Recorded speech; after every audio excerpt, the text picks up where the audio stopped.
half in the bag. Ladies and gentlemen, the 9-inch nail.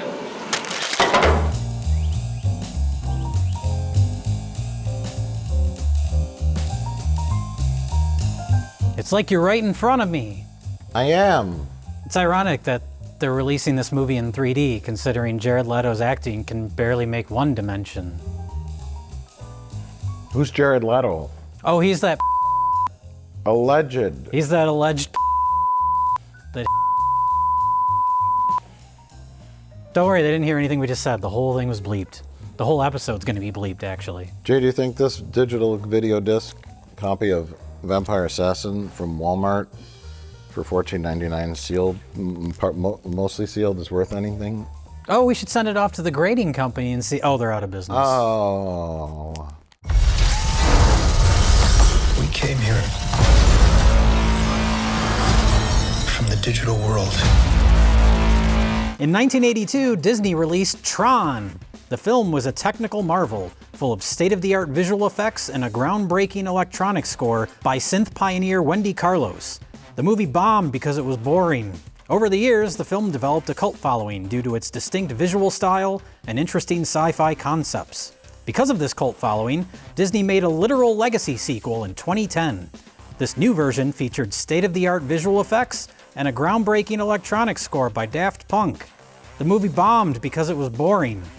Over the years, the film developed a cult following due to its distinct visual style and interesting sci-fi concepts. Because of this cult following, Disney made another oh, you get it. I just listed the actual objective historical history of the Tron franchise. They keep trying to make it a thing.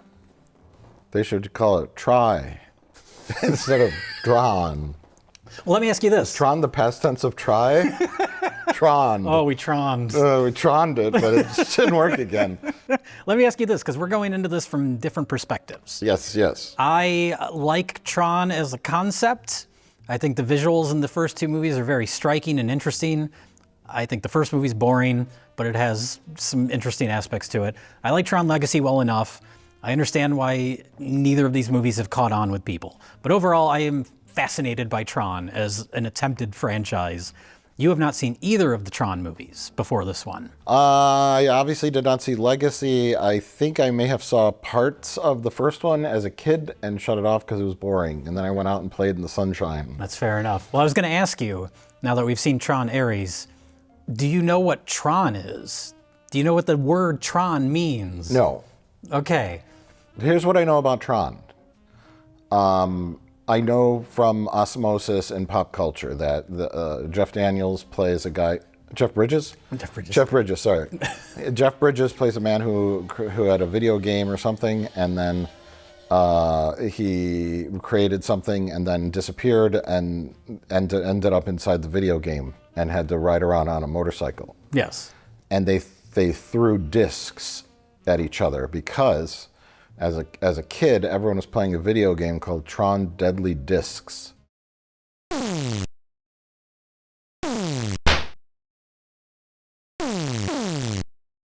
And the kids on the playground used to call it Tron Deadly Dicks. And I said, stop it! I don't want to play Tron Deadly Dicks. I was going to say, because Tron. Oh yeah, what does Tron mean? Tron is a character from the first movie. He's like, Jeff Bridges is your protagonist, but the character that kind of escorts him through the video game world is the character Tron. And he is kind of shoehorned into Tron Legacy. And then there's no mention of him in this, but the series is still called Tron, even though the character of Tron has nothing to do with anything. Jeff Bridges goes into his grid. He designs the grid. Well, he's a programmer. He designed a video game. That video game was stolen by a guy named Dillinger, who you hear that name a million times in this movie.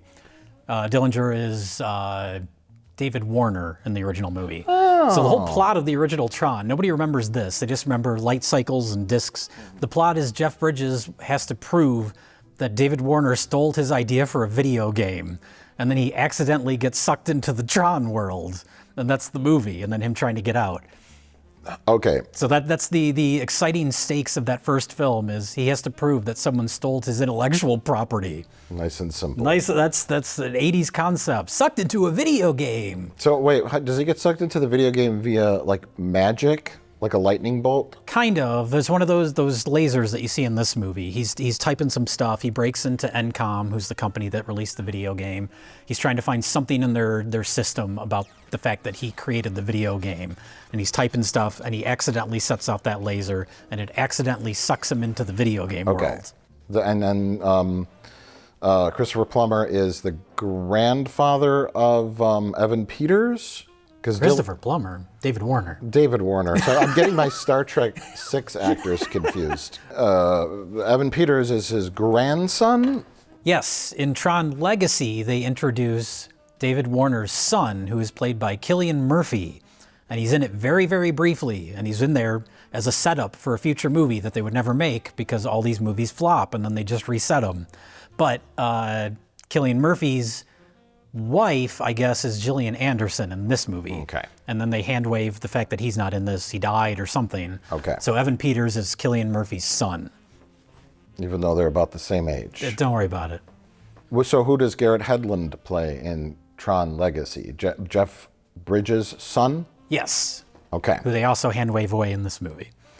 That's what I was curious about, because the interesting thing about the Tron franchise is that they come out, they flop, and then they wait another 15 to 20 years, and they just try again because they want this to be a franchise, and it just never works out.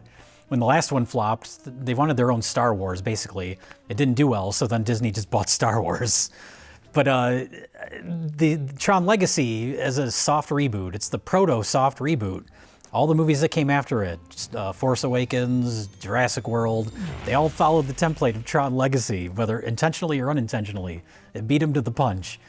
But the point of that movie was to make, because when you think of Tron, you think of nerdy computer stuff, a flop movie, a Simpsons joke. Did anyone see the movie Tron? No. No. No. No. No. No. No. No. No. Yes. I mean, no. So the attempt was to do a new one that would make it more accessible for a mainstream audience and make a new franchise. This one? The previous one, Tron Legacy. Okay. And that's why I was so baffled in watching this one, is that if they're going to try it again, you would think they would be trying to make it as accessible as possible. And it seemed to me less accessible than the previous one. I found it very accessible. Okay. You were confused by all the Dillinger talk and all these characters that were waved away? And I pretty much enjoyed this film, and I think it's because I hadn't seen anything else. Okay. I think. I was going to say, I pretty much enjoyed this film because I had seen the other ones. I assumed it would be completely baffling to anyone who hasn't. No, I mean, the movie starts with like a exposition dump with like, kind of you're flying through like cyberspace and there's like news stories going on and they're just like telling you everything. Mm-hmm. And then I was like, very quickly. And I'm like, oh, okay. I know Tron has something to do with people going into computers. And then they have this big scene where Evan Peters, and they've stamped bad guy on his head. Yes. And he's got this whole setup and these lasers start like 3D printing a big tank and a weapon of war. Mm. And then conversely, we have Eve Kim, like the apple. Yeah. I want to say this film is very derivative. I don't use that word very much, but it's very derivative of many, many sources of pop culture and movies and literature and... That's another staple of the Tron franchise. Sure, but it all coalesces into a thing that I watched that had a great score by Trent Reznor that had me tapping my foot the whole time, and a plot that I could understand. and so that's you're asking me if I'm confused. Dillinger, okay, Dillinger. I think of the outlaw Dillinger, bad guy. Got it. Eve Kim, she's kind. There's femininity. They talk about her sister, and her company wants to, do things in the world that are good. She 3D prints a tree instead of a tank. So one company wants to do bad, one company wants to do good. Yeah. And then the MacGuffin in the film that both parties are struggling to get is the permanence code. And the only thing that I didn't find quite believable was that 1982 Jeff Bridges was smart enough to write a code that would work in these modern times and systems. Yeah. I didn't quite. I'm like, he was a genius, I guess, but was he that much of a genius in this movie? Sure, because I didn't see the first one.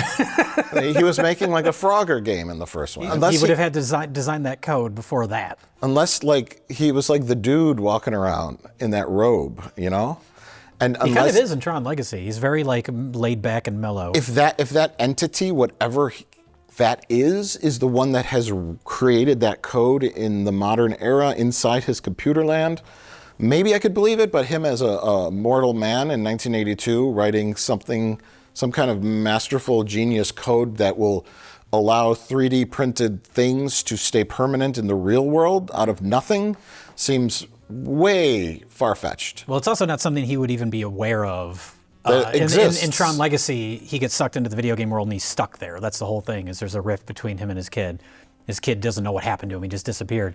And the idea of bringing programs out into the real world isn't even a concept to him. Yeah. So that's incongruous with the other movies, but it is just a MacGuffin, and it's a vehicle for awesome music. Mm-hmm. That's all these movies are like that. They're very thin on plot.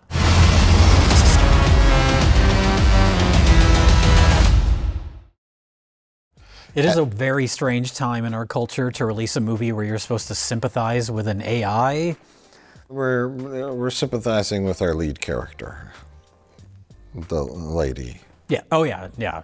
Her, not so much. The unfortunate kind of elephant in the room of Jared Leto. Why do you hate Jared Leto so much? Even personal stuff aside, whatever alleged stuff is going on with him, I just think he's a completely boring wooden actor.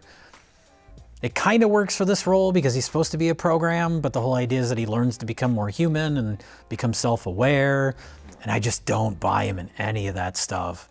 Yeah. I think you could have cast anyone else in this role and it would have been infinitely better. Evan Peters in that role. Have him start very robotic and cold and grow some humanity as it goes along. He would have been good in that part. You know who would have been good? Alexander Skarsgård.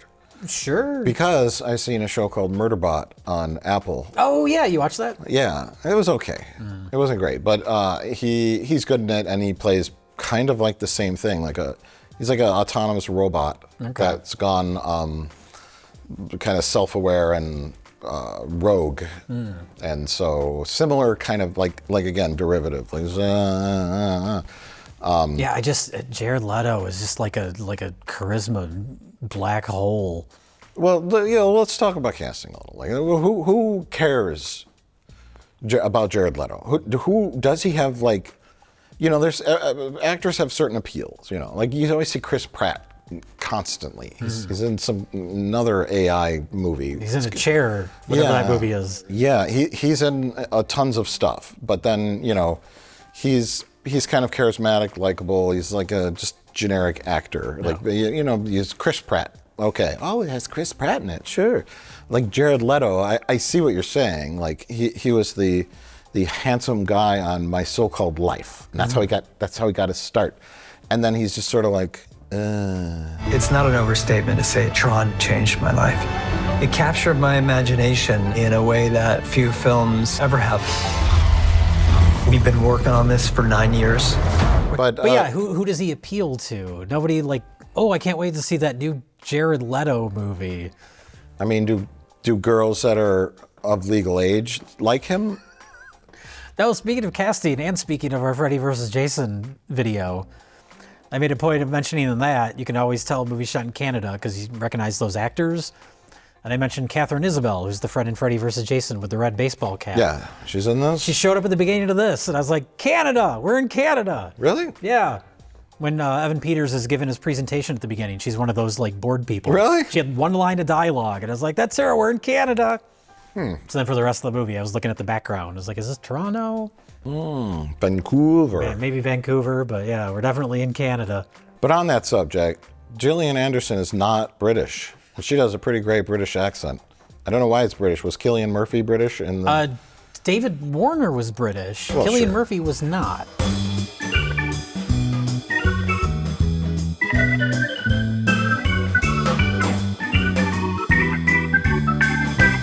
Say it was all part of the plan. A little gift from mankind. Well, anyway, my point is, I was watching a show that was very clearly produced in Canada, and you're like, okay, Canada, sure. And then so you get those local actors who show up in roles, and they cannot not say out or a boot. And why the heck can actors do amazing accents? Like do a British accent, an Irish accent, whatever. And if you're an actor in Canada, how are you not able to lose that? Maybe they are, just sometimes they forget to do it. And that's just the take they use. Like a genetic malfunction? They're just completely incapable of not saying a boot. Yeah, out. Out. House. It's like watching Degrassi Junior High. And I'm like, you're an actor. Fix that. Like, it would be like if someone hauled me up to Canada and said, we want you to play on a Canadian TV show. Okay, well, just talk like you normally talk, except for when you get to the word out and about, go out in a boot. And I could do that. Like, if I were an actor, I'd be like, hey, you going out? What's this all about? And I would be able to, but Canadians can't do it in reverse. They're just stuck. Yeah. And I wonder if a Canadian actor was playing like someone from England. Hello, top of the morning to you. What's this all about? Just that one word turns Canadian. It's hard written in their DNA. Could be, yeah. What movie are we talking about?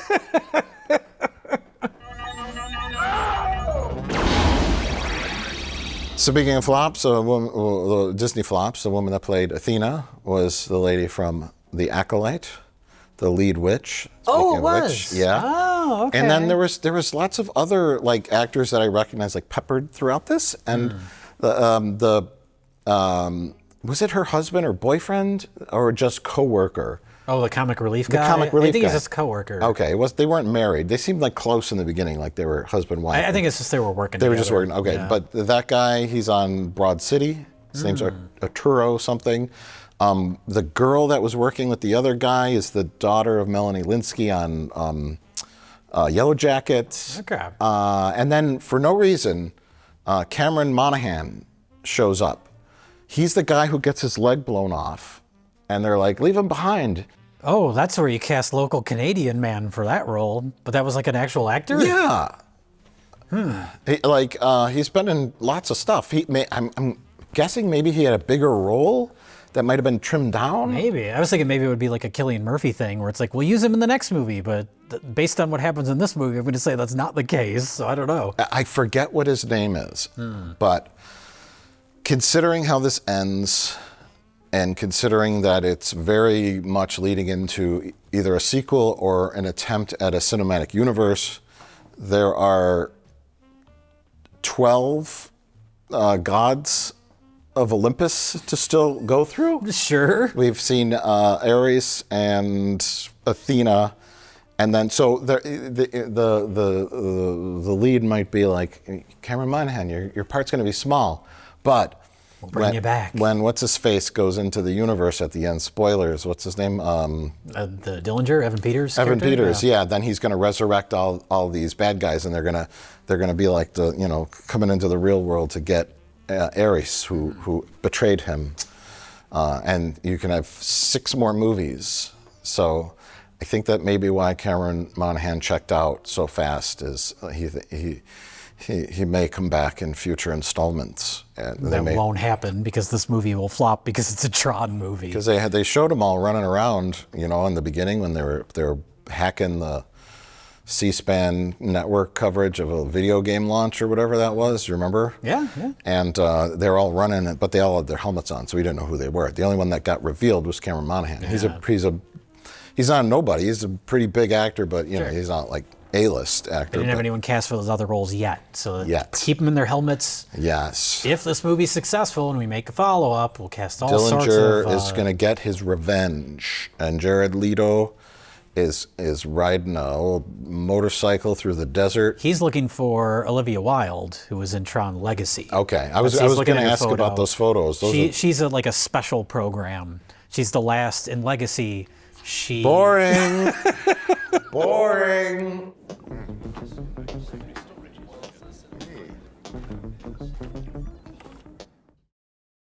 Well, let's talk about the film. Did we like it? I liked it. I enjoyed it.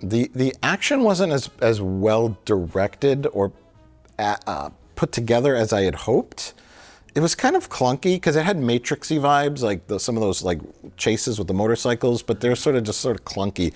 What saved this movie was the Trent Reznor soundtrack, because I was thinking about that during the first like half an hour of this movie, and I'm like, well, if it had just like a regular score, I'd probably be like, it's more of a traditional score, like. Yeah, but that music kind of elevates the movie and makes it seem like so like, I don't know, grandiose or like Awesome. awesome. It's not just that It's very superficial, but yeah, it makes everything it more changes awesome. the tone of it. Yeah. It elevates it to make it seem like what's happening on screen is like more important or not cheesy. Mm-hmm. Well, that's the draw of the Tron movies is the music and the visuals. And I agree with you, the action in this was more clunky. Tron Legacy was directed by Joseph Kosinski, who went on to do like Top Gun Maverick. He did that F1 movie. He was a visual effects guy. So that movie was very like well designed beforehand, as far as how the look of the world, how it was going to be shot. It's a very well shot movie. And then you combine that with the Daft Punk score and it's like great. And it elevates a lot of like we were talking about earlier, cliche story elements. And this movie, I looked up the director. He's like a Disney kind of go-to guy. He did like one of the Pirates of the Caribbean sequels. He did that Maleficent movie with Angelina Jolie. So just like... Is he Swedish or something? He had some... Yeah, I'm not even going to try to pronounce his name, but... Yeah. But he's just like a guy. So it's like this one doesn't have that. And then visually, the look of the design of the vehicles and the Tron world, it's all basically just pulled directly from Tron Legacy. The nice thing is there's the first Tron has a distinct look. Second movie has a distinct look that is very different from the first Tron. And then this movie just kind of feels like we're just kind of doing that again, Tron Legacy. Yeah, well, when it would leave behind that streak of light that would just sit there, like I was like, what's that? That's so cool. What is that?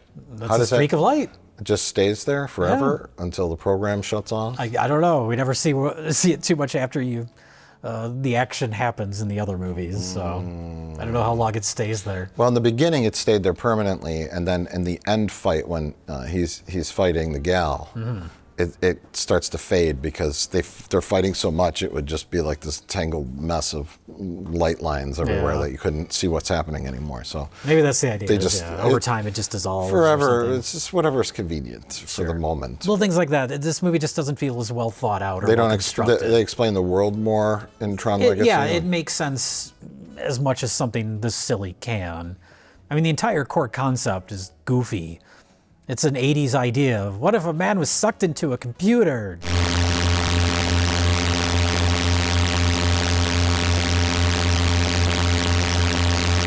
It's very outdated. The last movie did a good job of kind of updating it in a way where it's not all like computer systems. It's one specific computer that's in Jeff Bridges' basement. So it's this whole world just on this one server. Okay.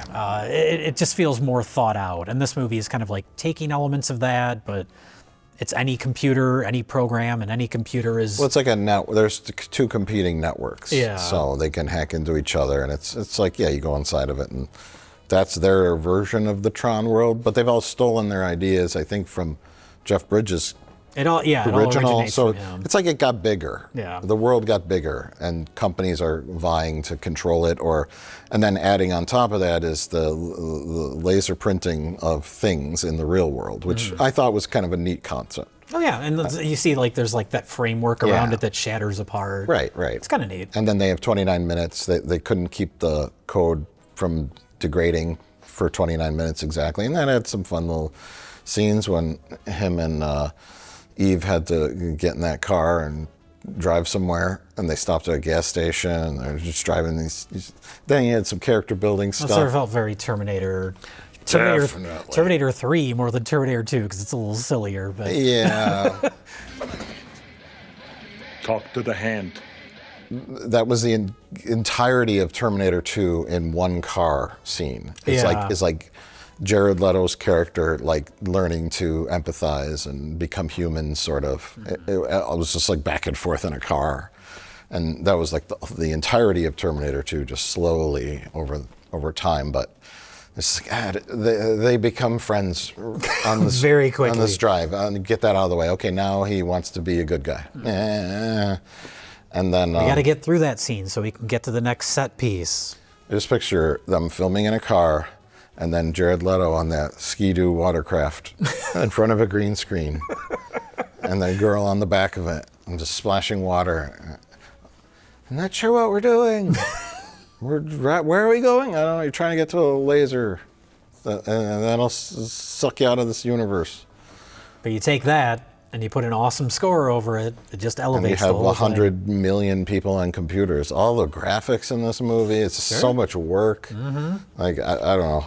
They did a great job. I don't really like the kind of nostalgia bait sequence where they go into the world of the original movie. Oh, I loved it. It kind of makes sense, like story-wise, but it was a little cherry on top. It's an excuse to put Jeff Bridges in the movie, even though I didn't understand. They kind of explain it, where he's like, "Why are you in here?" Jared Leto says that. He's like, "I'm here because you're here." I was like, "What does that mean?"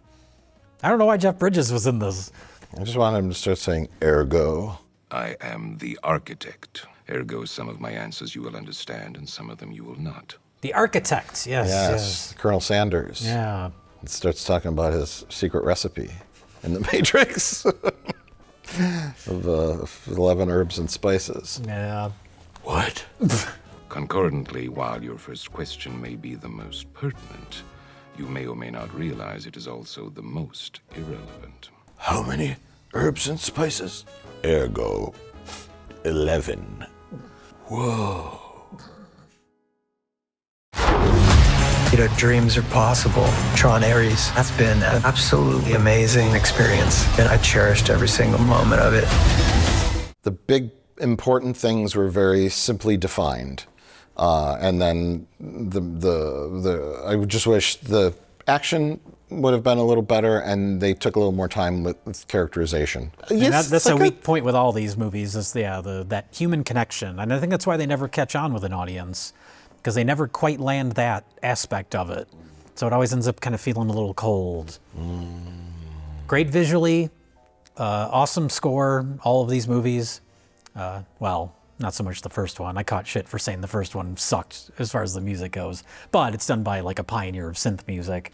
So why do you want to watch these movies? Why are you so interested in them? I think it's a unique concept. Visually, the first two movies are very unique and distinct, and I find that interesting. This movie feels less unique, which is a detriment to it. Did you like the last one a lot? Yeah, I like Tron Legacy. Okay. And that's another thing where it's like if you're trying to appeal to a wider audience, Tron Legacy has a lighter tone than this one does. It's like a lighthearted adventure in this like video game computer world. This one, there's that comic relief friend, coworker character. There's a few lighthearted moments throughout, but it's very serious in a way where it's like, to me, that also feels like it would turn off a general audience. You gotta marvel this up. That's what I would have expected them to do, is make something lighter, quippy, and almost completely separated from the other movies. And they kind of went in the exact opposite route, which is a very strange choice to make, which makes it more interesting to me. That's why I'm fascinated by these movies. They always feel like they're doing the wrong thing to appeal to a mainstream audience. Well, I'm curious now. I saw the reviews were in the middle. Audiences seem to like it well enough, but will it pull in the box office money in order to warrant a continuation? Our theater was virtually empty. I think it's just these Tron movies, they develop a following over time, and I think Disney's banking on that. Like, oh, now people have come around to liking it. Maybe those movies were ahead of their time. We'll try it again. And then when it flops, it'll catch on over time again. And they'll try. It's just like they're stuck in Groundhog Day for Tron.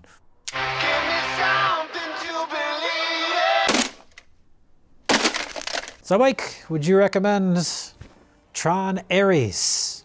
Ares. Does this make you interested at all in watching the other two? Maybe the previous one, the Legacy, if you say it has like kind of similar qualities. Similar qualities, but better done. Okay, then A lot more thought put into the construction and design of everything. Yeah, I've seen. And I like the score for this movie, but that Daft Punk score is one of the best scores in movie history. Oh boy, okay. That one is it's like a mix of electronic with traditional kind of movie score.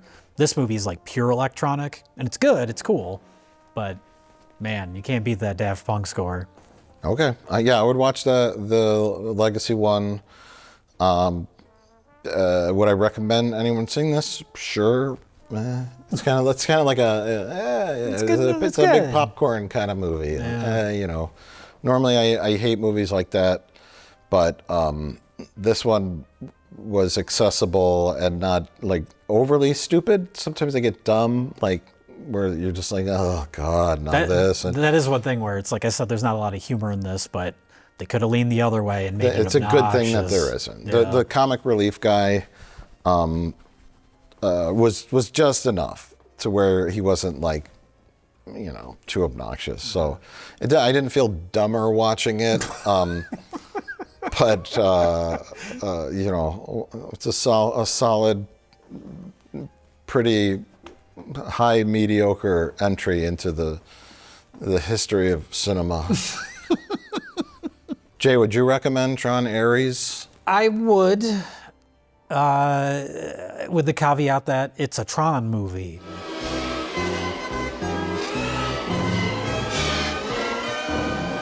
To me, it has a lot of the same strengths and weaknesses as the previous ones.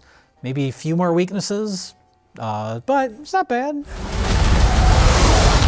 Tron Ares, rated PG-13, featuring original music by Nine Inch Nails, filmed for IMAX, only in theaters October 10th. It's a different story. That's the thing, too, about Tron Legacy is, like I said, it's like a soft reboot.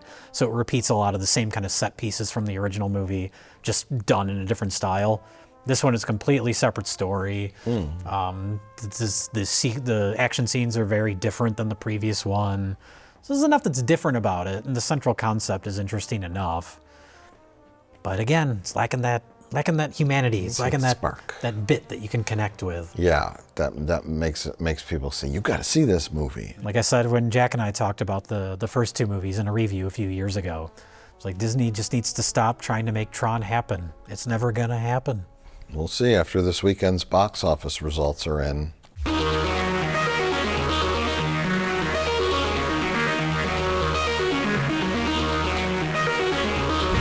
And credits. Just leave that in and get it up. You get it.